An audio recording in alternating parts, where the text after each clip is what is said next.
Hello my dear friends, आज की class में हम डिस्कस करेंगे overhead and there types. Overhead and इसके टाइप्स पढ़ेंगे।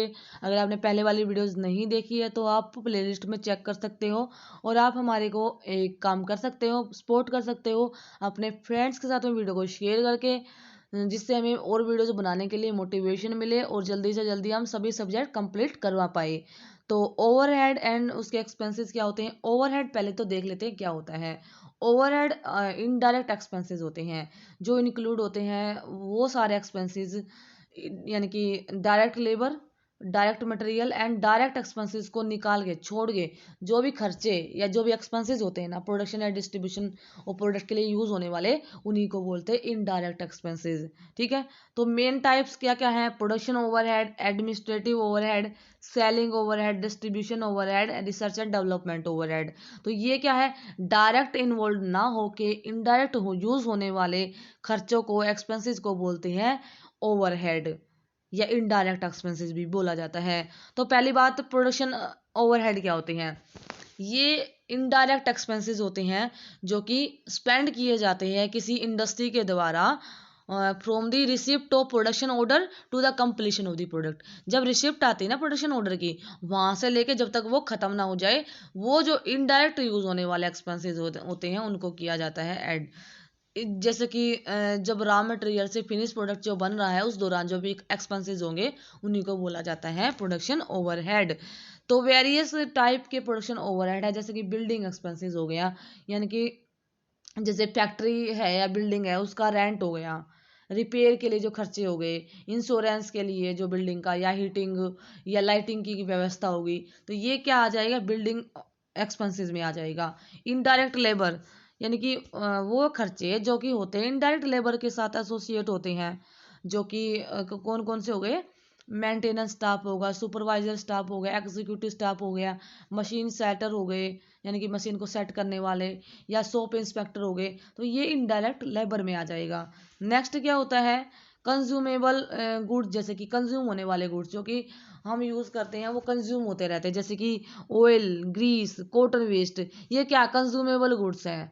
ठीक है, तो उनके लिए जो खर्चे हो गए ये भी आएगा प्रोडक्शन में। Then plant maintenance and depreciation, क्या प्लांट को मेंटेनेंस करना है, अगर वहाँ पे कुछ कमी आई तो उसको ठीक करना है, तो उसके लिए जो खर्चे होंगे, जो एक्सपेंसेस होंगे, वो भी ऐड किए जाते हैं। देन वाटर की फैसिलिटी, फ्यूल और पावर की फैसिलिटी, जो उस पर जो खर्चे लगते हैं उनको भी बोला जाता है प्रोडक्शन ओवरहेड बोला जाता है। और दूसरे एक्सपेंसेस कौन से हो गए, सिक्योरिटी के लिए जो खर्चा लगेगा, सिक्योरिटी, क्योंकि जो प्लांट है, जो भी फैक्ट्री है, उसकी सिक्योरिटी के लिए चाहिए। वेलफेयर एनिमिटीज़, यानी कि उनको ऐसी सुविधा, ऐसा proper environment, working environment provide करना, तो उनके लिए जो खर्चे लगेंगे। रिक्रिएशनल फैसिलिटी, जो दोबारा से क्रिएट करने वाली फैसिलिटीज़ होती हैं उनके लिए जो खर्चे लगेंगे। रेस्ट रूम या लंच रूम बनाने के लिए जो फैसिलिटीज़ प्रोवाइड करनी होंगी, वहाँ के कुछ एक्सपेंसेस होंगे। एम्प्लॉयमेंट या ऑफिस बनाने के लिए जो खर्चे होंगे वो भी आ जाएगा प्रोडक्शन ओवरहेड में। देन आता है एडमिनिस्ट्रेशन ओवरहेड। तो वो खर्चे जो कि इन्वॉल्व होते हैं एडमिनिस्ट्रेटिव सर्विस के लिए किसी भी इंडस्ट्री में, मतलब providing a general management to control the activity by issuing direction through clerical staff. यानी कि जो एडमिनिस्ट्रेशन का काम होता है ना, तो वहाँ पे जो खर्चे लगते हैं ना किसी भी इंडस्ट्री में, जो मैनेजमेंट होता है, वो जो एक्टिविटी जो हो रही है, यानी कि क्लरिकल स्टाफ को डायरेक्शन देना, ठीक है, उनसे काम करवाना, और इस तरीके की जो एक्टिविटीज़ होती है ना वो ओवरहेड एक्सपेंसेस में आती हैं। तो जैसे कि वेरियस एडमिनिस्ट्रेटिव एक्सपेंसेस होते हैं, जैसे कि स्टाफ की सैलरी हो गई, ऑफिस रेंट हो गया, insurance, legal cost, taxes, postal charges, telephone bill, audit fees, bank charges, ये सभी एडमिनिस्ट्रेटिव वर्क में आ जाता है, एडमिनिस्ट्रेटिव ओवरहेड में आ जाता है। ये जब भी जहाँ जहाँ पे भी इनका पैसा लगेगा, एक्सपेंसेस लगेगा, खर्चे लगेंगे, तो वो एडमिनिस्ट्रेटिव या एडमिनिस्ट्रेशन ओवरहेड में आ जाएगा। सेलिंग ओवरहेड क्या हो गया, ये वो खर्चे हैं जो कि रिक्वायर होते हैं मेंटेन करने के लिए, maintain and increase the volume of sale, यानी कि मेंटेन यानी कि जो चल रही है उसी को मेंटेन करने के लिए, या और ज़्यादा इंक्रीज करने के लिए वॉल्यूम ऑफ द सेल, यानी कि सेल को बढ़ाने के लिए जो खर्चे लगेंगे ना, वो आ जाएंगे सेलिंग ओवरहेड में। ठीक है, इसमें इंक्लूड होते हैं वो खर्चे, वो एक्सपेंसेस जो नेसेसरी होते हैं अट्रैक्ट करने के लिए कस्टमर को, जो कि कस्टमर को अट्रैक्ट करते हैं खरीदने के लिए प्रोडक्ट को। ठीक है, एग्जाम्पल के लिए जो एडवर्टाइजमेंट के ऊपर एक्सपेंसेस किए जाते हैं, कमीशंस के लिए, या जो मैनेजर है या जो एजेंट सेलेक्ट किए जाते हैं उनकी सैलरी दी जाती है। ठीक है, जो जो भी हमारा सेल मैनेजर हो गया या जो भी मार्केटिंग पर्सन है, तो उसको रेंट दिया जाता है, सेल दिया जाता है, रूम भी प्रोवाइड किए जाते हैं, ऑफिस बनाया जाता है। तो सेल सर्विस देने के लिए, यानी कि अगर प्रोडक्ट चला गया कम कस्टमर के पास में, तो उसके बाद जो जो सेल करने के बाद जो सर्विस कैसी प्रोवाइड करें, अगर उसमें कुछ प्रॉब्लम आ गई तो हम क्या उसमें मतलब कैसे सोल्व करें उस प्रॉब्लम को। तो उस प्रॉब्लम को सोल्व करने के लिए कुछ एक्सपेंसेस लगेंगे, तो ये सभी आ जाएगा सेलिंग ओवरहेड में आ जाएगा। नेक्स्ट आता है डिस्ट्रीब्यूशन ओवरहेड।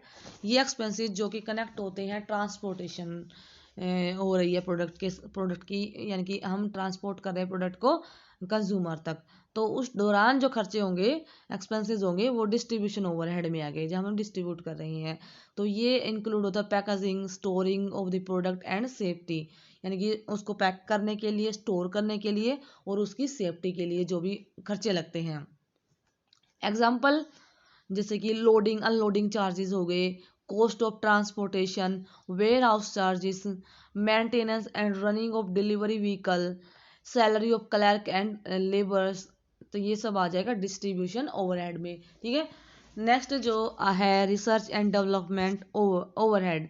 तो रिसर्च एंड डेवलपमेंट ओवरहेड वो खर्चे हो गए जो कि इन्वॉल्व होते हैं research and development facility for continuous improvement to product good quality product, यानी प्रोड्यूस करने के लिए अच्छी क्वालिटी प्रोडक्ट के लिए जो खर्चे लगते हैं ना रिसर्च एंड डेवलपमेंट के लिए, वो आता है रिसर्च एंड डेवलपमेंट ओवरहेड में।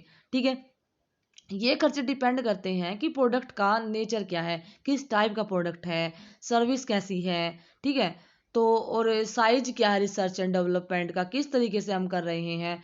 तो इसमें जो आएगा ना रिसर्च एंड डेवलपमेंट ओवरहेड में, ये आ जाएगा सैलरी जो कि स्टाफ इन्वॉल्व हो रहा है रिसर्च एंड डेवलपमेंट में, बिल्डिंग का रेंट आ जाएगा, जहाँ पे रिसर्च एंड डेवलपमेंट ऑफिस है वहाँ की बिल्डिंग का रेंट आ जाएगा, या जो भी वेरियस फैसिलिटी यूटिलाइज हो रही हैं, जैसे कि रिसर्च एंड डेवलपमेंट में हमें चाहिए इक्विपमेंट चाहिए, मशीन चाहिए या टेस्टिंग फैसिलिटी चाहिए, या मतलब जो भी इक्विपमेंट्स यूज़ हो रहा है, तो उनके लिए जो भी खर्चे होंगे ना, एक्सपेंसेस होंगे, वो रिसर्च एंड डेवलपमेंट ओवरहेड में इंक्लूड होता है।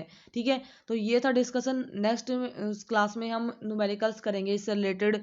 अगर आपको वीडियो अच्छी लगी है, तो हेल्पफुल लगी है, तो अपने फ्रेंड्स का शेयर जरूर करना। मिलते हैं नेक्स्ट वीडियो के साथ में। Have a nice day.